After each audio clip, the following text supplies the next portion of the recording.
السلام علیکم ورحمۃ اللہ وبرکاتہ۔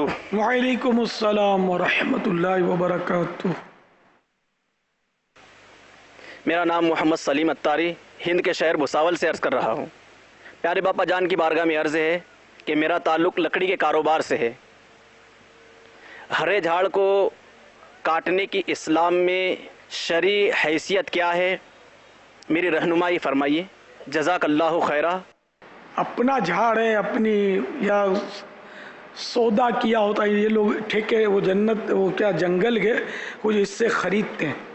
تو اب اس طرح اگر وہ اپنا شرعاً کوئی رکاوٹ دوسری نہیں ہے تو صرف اس جھاڑ کا ہرا ہونا اس کے کاٹنے کے لیے ممانعت کی اس میں کوئی صورت نہیں ہے، جائز ہے۔ واللہ تعالی اعلم ورسولہ اعلم عز وجل وصلی اللہ تعالی علیہ وآلہ وسلم۔ صلو علی الحبیب صلی اللہ تعالی علی محمد۔ توبوا الی اللہ، استغفر اللہ۔ صلو علی الحبیب صلی اللہ تعالی علی محمد۔